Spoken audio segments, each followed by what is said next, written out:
Hello, this is Leonard Rich, Administrative Director for the Lawrence County Career and Technical Center, with the last in our series of videos, Return to School, a summary.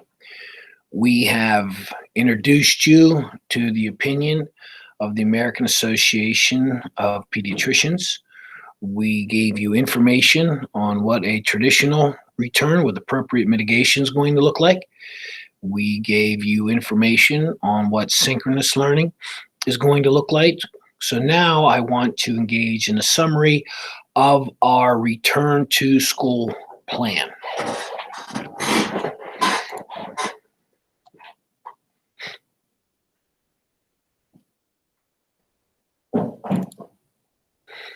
So you were asked to participate in a survey. And these are the summary results of your survey. So we had 254 responses out of 382 students. So that's about 2/3 of our students and or their families responded, with a pretty equal representation. Over 30% of each grade constituted their fair share of the survey. So we think we have a balanced input. So your second question was, the LCC intends to reopen on time with traditional instruction in a brick and mortar setting. Appropriate and responsible mitigation regarding COVID-19 will take place. Face masks available, PPE, social distancing as feasible. And how did you respond? Well, approximately 7 out of every 10 of our students are comfortable or somewhat comfortable to return to school in a brick and mortar setting. We also took inventory of the synchronous option. Students who participate synchronously will be issued a device and expected to participate in real time. And should you exercise that option, about 3/4 of our students were comfortable with the availability of a synchronous option. Now, something that I think is going to impact daily attendance is the use of homeschool transportation. We're dependent upon the home districts transporting our students, and different schools are sending students on different rotations. Do you intend to utilize homeschool transportation? Now, I have talked to Elwood and Laurel and Mohawk and Newcastle and Neshannock and Shenango and so that's 6 of the 8, waiting here back from Union and Wilmington.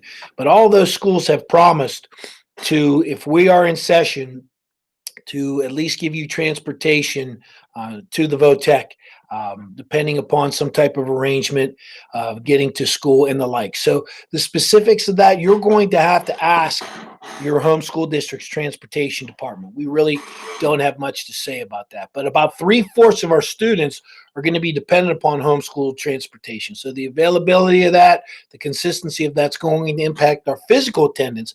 But understand, you can still attend virtually. So you're going to be responsible either to be here in person or be here synchronously every day that we're in session. Now, given that approximately half of our students rely on homeschool transportation, 2/3 of our students intend to come regardless of homeschool rotation. So we receive students from 8 homeschool districts. Many of these plans are hybrid or virtual models and are assigned to attend schools on specific days. We need to know your intentions in advance.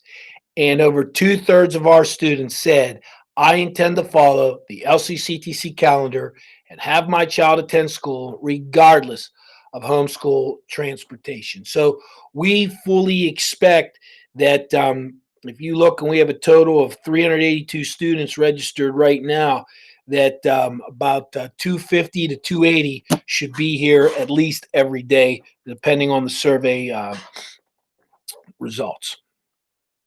Now, we are going to use the cafeteria. We are going to sit as shops because those are the students that you are going to be exposed with most often. So even on your academic week, you're going to sit at your shop table. So we plan on utilizing the cafeteria for meal service Choices may be limited. Staff will be wearing appropriate PPE. The cafeteria will be cleaned and sanitized daily. Surfaces will be wiped down in between lunches. Students will be encouraged to social distance as feasible. If students' parents are uncomfortable with the cafeteria, a smaller area for meal service will be provided.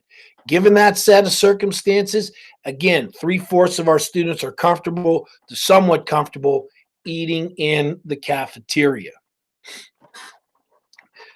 Physical activity is part of a healthy life. Physical activity has been minimized to some degree during this COVID shutdown, but we still believe it's important.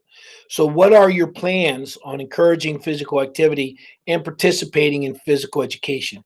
And about 2/3 of our students are comfortable, with only 54% being totally comfortable and another 15% being somewhat comfortable with physical activity. I would like to see that number higher. Our kids need to move, our kids need to exercise. About 3/4 of our students are comfortable to somewhat comfortable participating in brick and mortar instruction with practical mitigation. So we expect, again, that's consistent with how many we thought would come relative to homeschool transportation, relative to homeschool calendars. So I'm guessing, going to have a hypothesis that we have about 250 to 280 students here each and every day. And we are going to, again, allow students to participate virtually as they want. Now, a large concern is our students' mental health. And we asked for an inventory of their mental health, and 8 of 10 students are comfortable with their mental health at that time. So that's a good thing.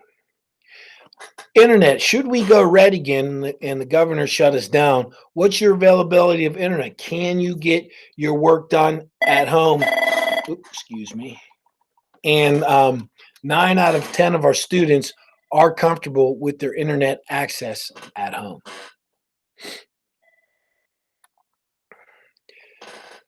Now, another question I would like to address is a summary of what the actual nuts and bolts of school will look like: the cleaning, the sanitizing, the social distancing, the face masking, etc. So I want to share with you another presentation. It's a summary of our back to school plan. All right, we're going back to school, the new normal. Some things to keep in mind. America has faced trials and tribulations throughout its 200 plus year history. And we have to remember, in the face of adversity, we've stood up to adversity. Franklin Roosevelt, America's about to enter World War II. And what does he say? The only thing we have to fear is fear itself. John F. Kennedy, at his inauguration, part of his address said, "My fellow Americans, ask not what your country can do for you. Ask what you can do for your country." What can you do for your country? By going to school.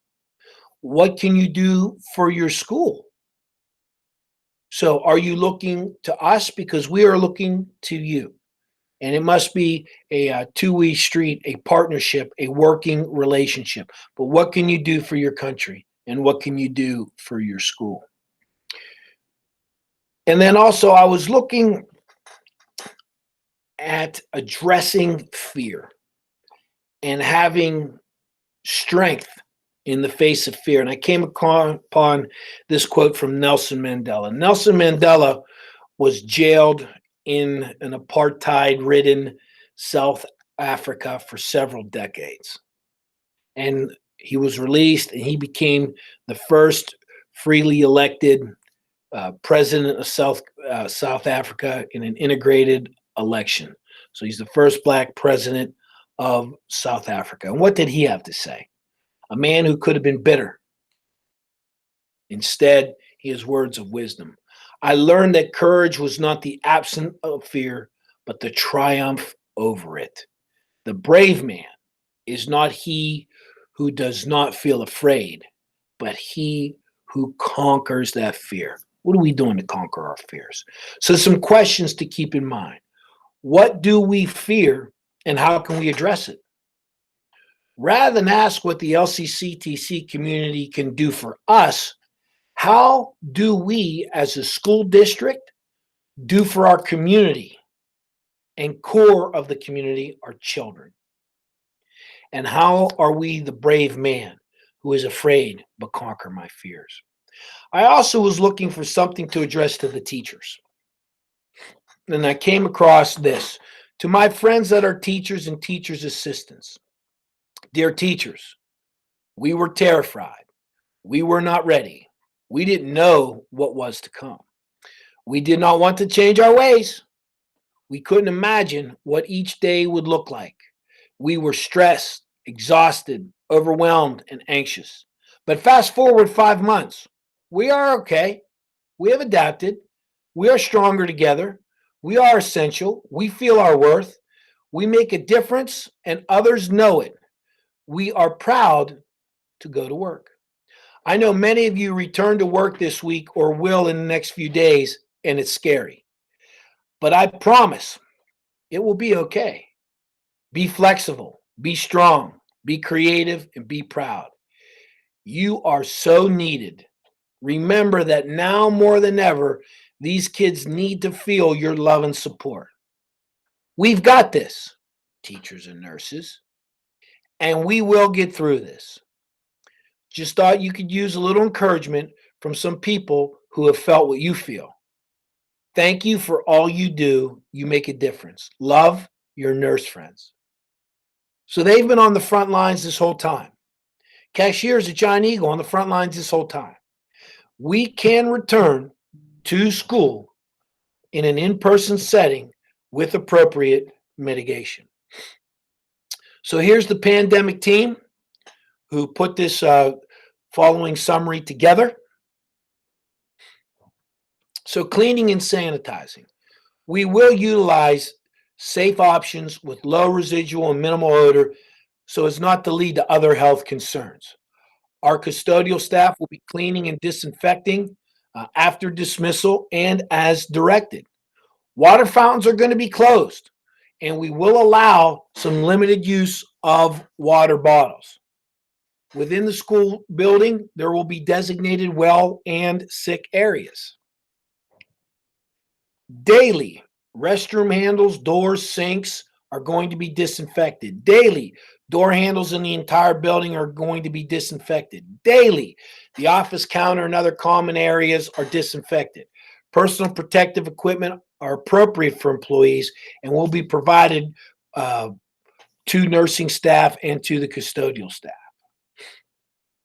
Cleaning, disinfecting protocols when a student exhibits symptoms.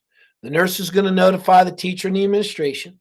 The administration will notify the building and grounds, and that space will be appropriately disinfected. That is, if something happens during the school day. So what of social distancing? Now, keep in mind that face masks are a mandate and social distancing is guidance. Mandate versus guidance, those are key words in legalese, if you will. So for the social distancing, to the maximum extent possible, each student may have an assigned seat or area. Only that student will be permitted to use that desk chair seat during that day or class period.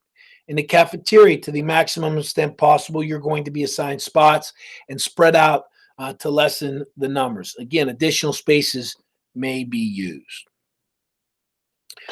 You're going to be encouraged to wash hands, to sanitize often through the day.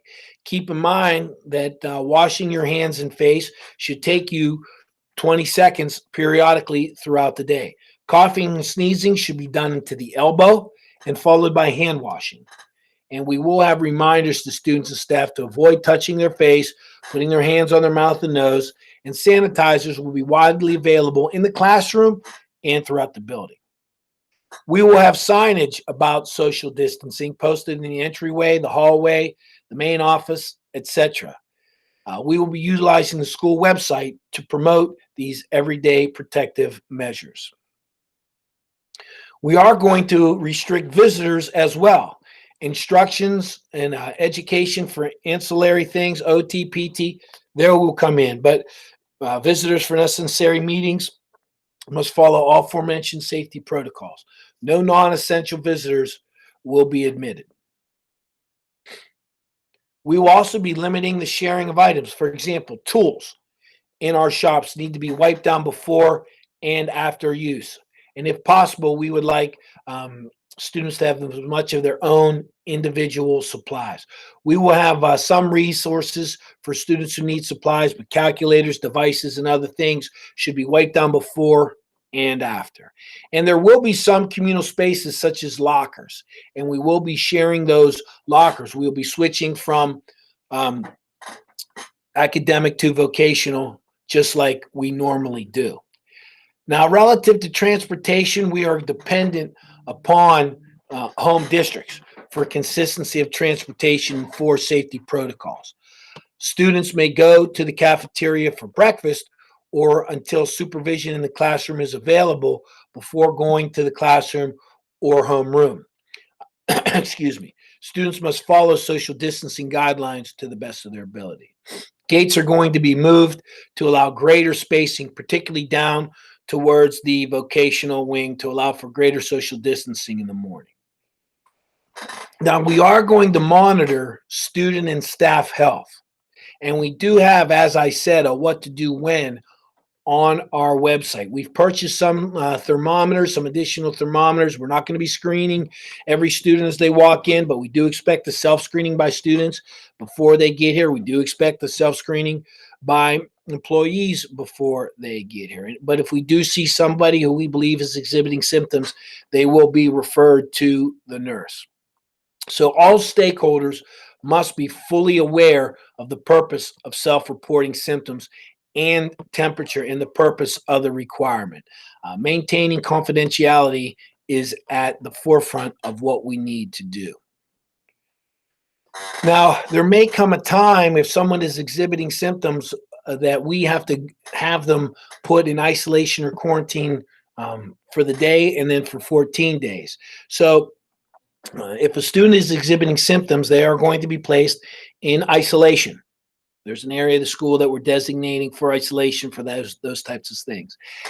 After the school nurse has appropriate PPE, then she will assess the student. The parent and guardian will be notified. The student will be escorted to the car when the parent arrives. The parent's not going to come in.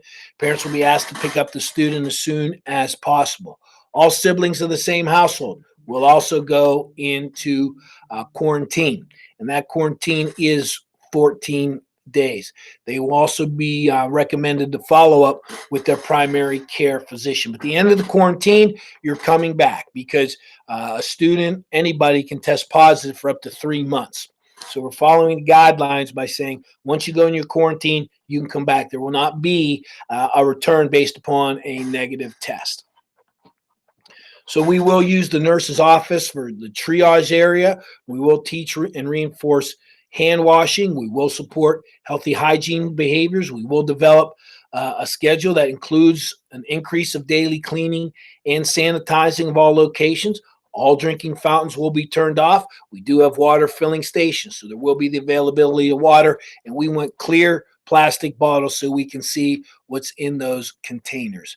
And all students have the ability to engage in remote learning. And don't forget that based upon home transportation, based upon home rotations, I am anticipating some natural social distancing to occur, particularly in our academic area, due to a lack of physical attendance. But remind you again, all must be at least in virtual attendance, if not in physical attendance. So the staff will wear appropriate face coverings unless a medical condition or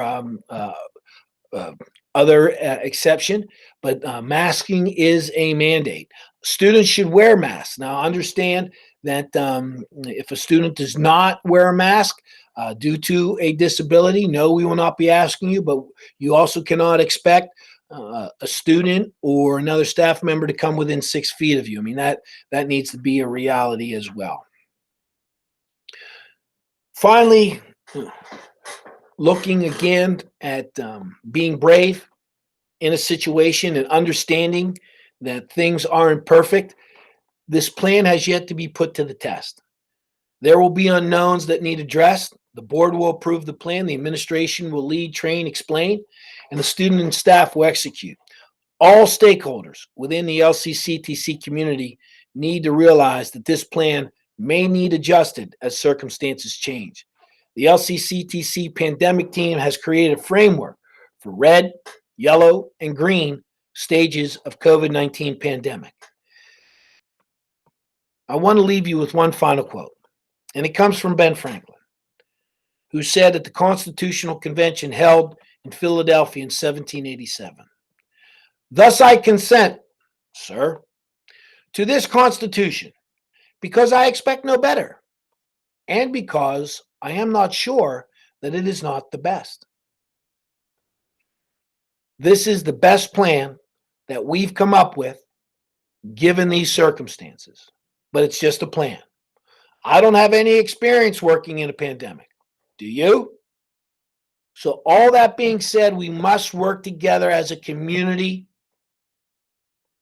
teachers, parents, students, staff, anybody who has a vested interest in LCCTC must work this plan, must work to improve this plan. Feel free to provide feedback. Feel free to ask questions. And feel free to understand that this is the best plan that we have, but may not be the best plan. We'll do our best, and we will continue to rise. Now, again, I'd like to thank you for your attention. I'd like to thank you for taking this seriously and taking your time to look through the videos that we have to engage.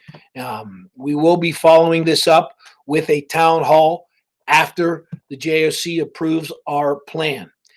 In the meantime, stay safe, and we look forward to seeing your children very soon. Thank you.